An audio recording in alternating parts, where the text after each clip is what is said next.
పథకాల పేర్ల మార్పుపై డిప్యూటీ సీఎం హర్షం. స్ఫూర్తి ప్రదాతల పేర్లతో పథకాలు సముచితం. భావితరాలకు స్ఫూర్తిని అందించే సమాజ సేవకులు, శాస్త్రవేత్తలు, విద్యావేత్తల పేర్లతో ప్రభుత్వ పథకాలను అమలు చేయడం హర్షణీయమని డిప్యూటీ సీఎం పవన్ కళ్యాణ్ కొనియాడారు.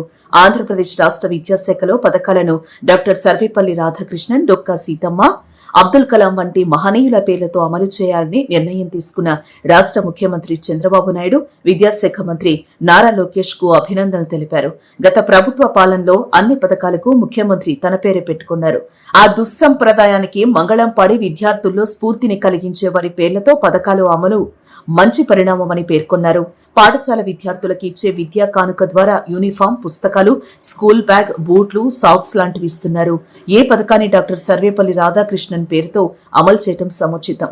ఉపాధ్యాయ వృత్తికి వన్నె తెచ్చి ఆంధ్ర విశ్వవిద్యాలయానికి ఉపకులపతిగా, భారత తొలి ఉపరాష్ట్రపతిగా, రెండో రాష్ట్రపతిగా సమర్థంగా బాధ్యతలు నిర్వర్తించిన సర్వేపల్లి రాధాకృష్ణన్ జీవితం రేపటి పౌరులకు మార్గనిర్దేశనం చేస్తోందన్నారు. మధ్యాహ్న భోజన పథకానికి సైతం గత ముఖ్యమంత్రి తన పేరే పెట్టుకున్నారని పవన్ గుర్తు చేశారు. ఇందుకు భిన్నంగా అపర అన్నపూర్ణ, డొక్కా సీతమ్మ వంటి స్ఫూర్తిదాయక మహిళ పేరును ఈ పథకానికి పెట్టడాన్ని ప్రతి ఒక్కరూ స్వాగతించాలని ఆకాంక్షించారు.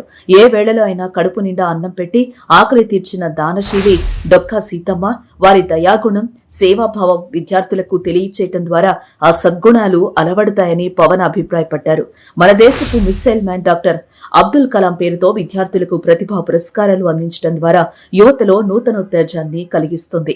పేద కుటుంబంలో పుట్టిన కలాం ఎన్నో ఆటుపోట్లతో విద్యాభ్యాసం సాగించి శాస్త్రవేత్తగా ఎన్నో విజయాలు అందుకున్నారు. తదనంతరం రాష్ట్రపతిగా ఆదర్శవంతంగా బాధ్యతలు నిర్వర్తించారు.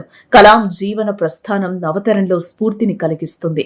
మహనీయుల పేర్లతో పథకాలు అమలు చేయడం ద్వారా వారి సేవలను ప్రతి ఒక్కరూ స్మరించుకుంటారు. ఆ మహనీయుల దివ్యాశీస్సులు రాష్ట్ర ముఖ్యమంత్రి చంద్రబాబు నాయుడు నాయకత్వంలోని ఎన్డీఏ ప్రభుత్వానికి ఎల్లవేళలా ఉంటాయని పవన్ ఆకాంక్షించారు.